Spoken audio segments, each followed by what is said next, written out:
We're going over some techniques today that I hope will help your shoulder pain.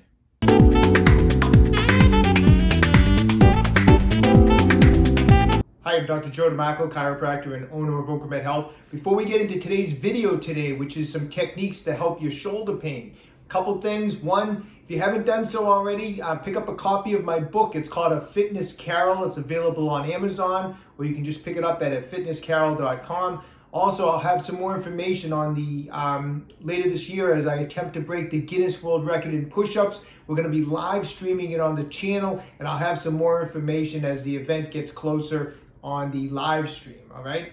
Hey, if you haven't done so already, take a second right now, subscribe to my channel, hit that little bell notification. It notifies you every time we upload a new video. And also at the end of today's video, if you found the information helpful, I'd appreciate a thumbs up. So a lot of times when people are having shoulder pain, they look to just like the ball and socket joint here is like, there's got to be something wrong here, and that's what the cause of the shoulder pain is. And sometimes that's not true. You know, there's more to the shoulder than just the ball and socket joint. That's why a lot of times it's referred to as the shoulder complex, the shoulder girdle, and it's because there's other components to the joint. For example, in the back here, we have the scapula or the shoulder blade. In the front, we have the clavicle, or what's known as the collarbone, that comes across this way. And those are all components of the shoulder girdle, and they all have to be moving freely for the shoulder to work correctly.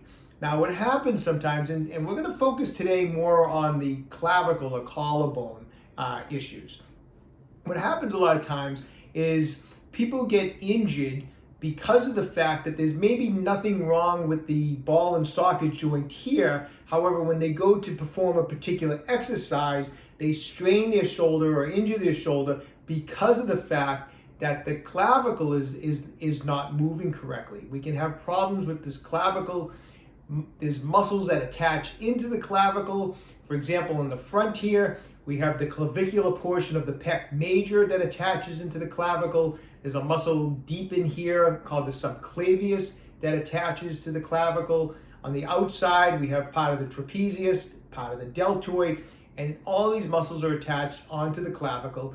And over time, we can build up a lot of times a lot of wear and tear over the months and over the years, which will cause a lot of buildup of fascial adhesions, or what we sometimes call scar tissue, very non-elastic tissue, unlike muscle that's very stretchy. Scar tissue, fascial adhesions are not stretchy material. They're very fibrous, leathery type of material, and it will restrict motion. It will pin and glue that clavicle down. Now we go to move that ball and socket joint part of the shoulder. It's not moving correctly. It's not moving as fluently. We do a particular exercise and we end up getting injured. And the injury was the result of the lack of motion in this area here. You got to remember the clavicle is forming two separate joints. On the outside, it's forming what's known as the acromioclavicular joint, or what's known as the AC joint, where it meets it runs this way and it meets the acromion process of the scapula or the shoulder blade. And then if you come across, we have the sternoclavicular joint where the clavicle meets the sternum and forms a joint here. This clavicle is glued down with all these adhesions from these muscles that are tied into it. It's going to affect the SC joint. It's going to affect the AC joint. It's going to affect the whole shoulder and cause injuries. So what we're going to go over today, we're going to go over some techniques on how to free up the clavicle, how to break up some of the adhesions that could be affecting the clavicle. You could be just dealing with pain in the SC joint. You could be dealing with pain with the AC joint. You could be dealing with pain in the whole shoulder, and it could all just be because of the fact that your clavicle is glued down from all these adhesions that have built up. So I'm going to show you some techniques, and we're going to free up that clavicle today. All right, so working some fascia release techniques around the clavicle, you have to be really careful. I mean, it's a sensitive area. It's a thin bone. It doesn't require a whole lot of pressure. It's not like the same as we're working in on the glutes or something like that. So you got to really gauge your pressure. I really like to warm up the area by just doing some work with my hands at first. I do recommend using some type of like massage cream or something, anything you have lying around the house, just some basic massage cream just to put a little up there and just so you have a little bit of glide. It'll make it a lot more comfortable. So just take a little bit of a couple dabs of some massage cream. Don't use any oils that are slippery. Massage cream is it's just enough to give a little glide, but you still want to be able to have some friction in there.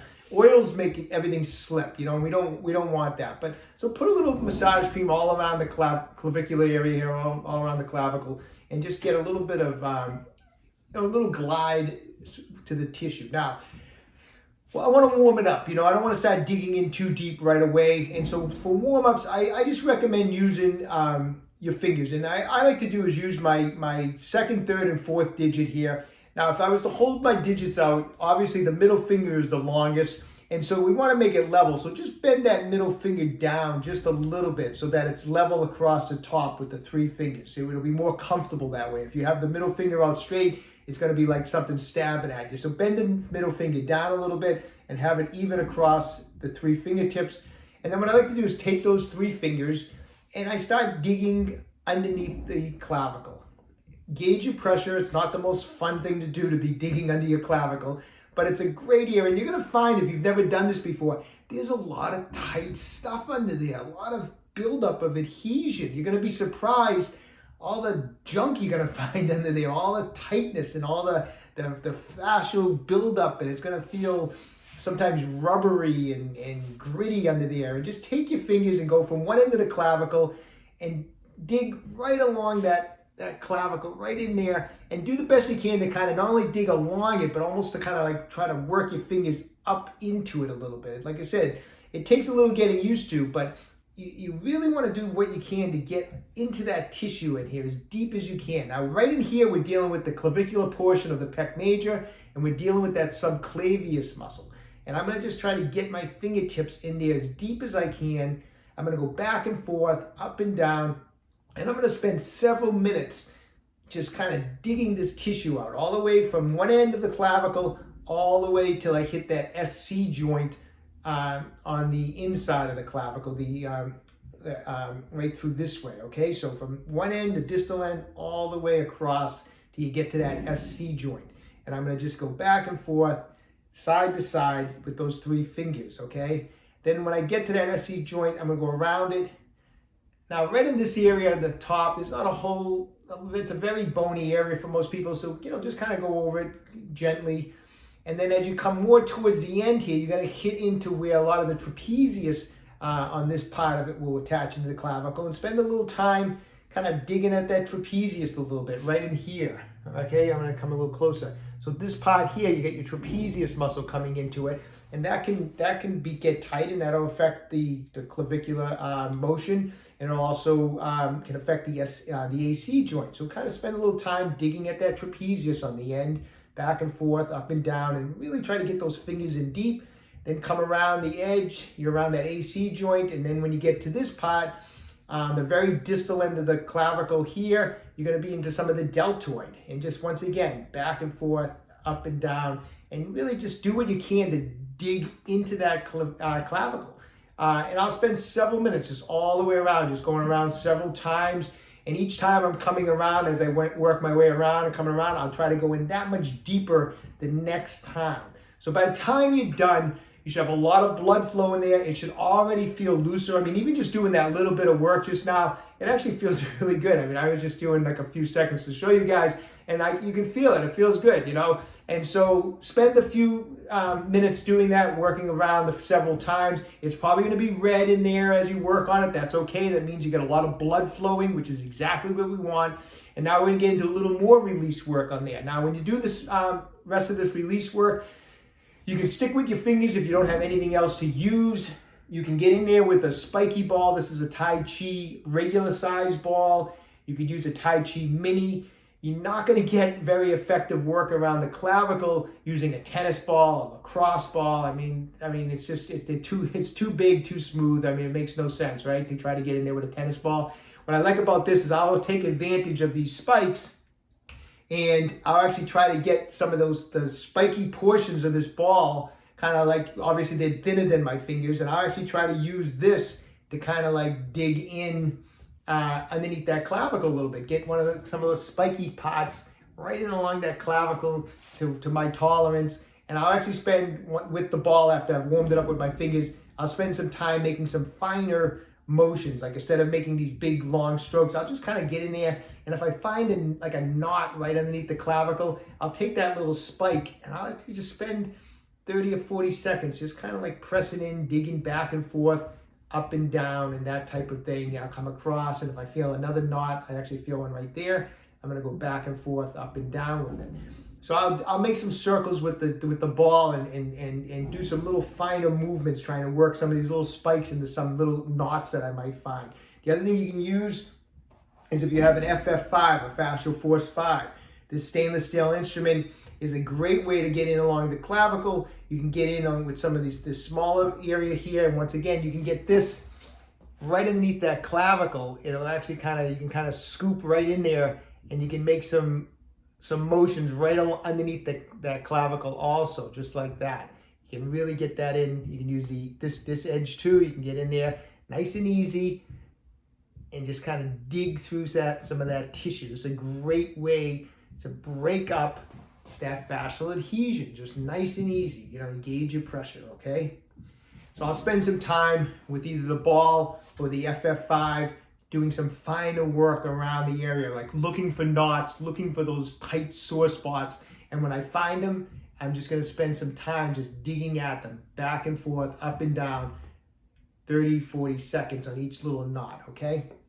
Then we're going to add in some active motion. Once again, you can use your fingers, you can use the ball, you can use the FF5. We're going to do some active motion, some pin and stretch type of techniques. So to free up the clavicle on this end, what I'll do is I'll get in there with this instrument here, and I'll kind of like get underneath the clavicle the best I can and kind of dig in and pull down on the tissue like this. And as I push in and pull down, I'll roll the shoulder up and kind of back like that. So I'll trap the tissue, I'll pin the tissue up and back like that. So once again, you can use that. You can pin it with the ball, press in, pull down, shrug up, and roll back. If you got nothing else at home, use your fingers. Get in there, dig in, pull down, shrug the shoulder up, and roll it back, just like that. Other thing we can do, and do that all the way around, where you just dig in, trap, roll up and back. Other thing we can do is we can get in there again, take the FF5. I'm going to take the tissue now. I'm going to bring my arm from this position. The motion is going to be, I'm going to bring it out, and I'm going to externally rotate my arm as I do that. I'm going to bring it in that direction. As I do it, I'm going to take the tissue, I'm going to trap, I'm going to push in and pull across my torso this way towards the midline. Then I'm going to bring the arm out. Now I'm pulling this way. So I'm going to bring the arm out, and I'm going to externally rotate. I'm going to go far back as I can with it to release that clavicular portion of the pec major, right like that.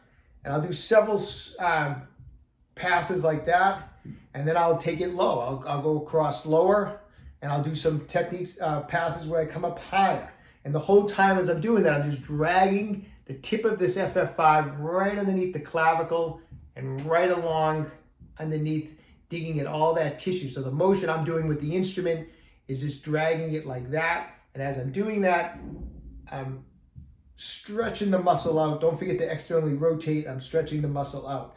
So I'm pinning and stretching. I'm just taking that tissue. I'm pulling it this way. I'm stretching it that way. And we're gonna get a nice release on that tissue using your fingers, using the FF5, using the Tai Chi ball. It's all good. Any of those techniques are just great techniques you can use to free up the tissue underneath that, right along that clavicle in here. You should notice a big difference. The tightness in here, you'll be surprised how much tightness you find. And by freeing up this motion, you're going to free up the SC joint. You're going to free up the AC joint. You're going to free up the whole glenohumeral joint. It's going to take a little time to do it. If this is stuff that's been built up for a while, be patient. Work on it a little bit every day. If it's sore one day after you've worked on it, skip a day. But work on it for a few weeks. This is not a quick fix. This clavicle has probably been glued down for years on a lot of people, and it's not going to free up in one session of doing this, but be persistent. Work at it. every day, spend some time. Like I said, if it's really sore, you skip a day. Don't be afraid if you get some redness, a little discoloration, a little black and blues. That can happen with fascial release work. We've mentioned that many times on the channel. So give those techniques a try. All right, so let me know how those techniques work for you. Let me know if they help. Give them a few weeks. Then leave me a comment in the comment section down below. Let me know how you're doing with it, if your shoulder's feeling better. I really think if part of your shoulder problem is involved with the clavicle, I think you're gonna find those techniques very helpful, all right? Hey, if you haven't done so already, pick up a copy of my book, A Fitness Carol. I think you'll get a kick out of it. Also, when you have a chance, visit my website, www.OcraMedHealth.com. We have the Tai Chi balls that we use in today's videos available. The FF5 Fascial Force 5 is also in stock and available, so when you have a chance, check out the website. If you've been enjoying these videos, please subscribe to my channel, OcraMed Health on YouTube. Questions about exercise or injuries, just leave a comment in the comment section down below. I do the best I can to get back to everybody, and don't forget, OcraMed Health is here to keep you fit forever.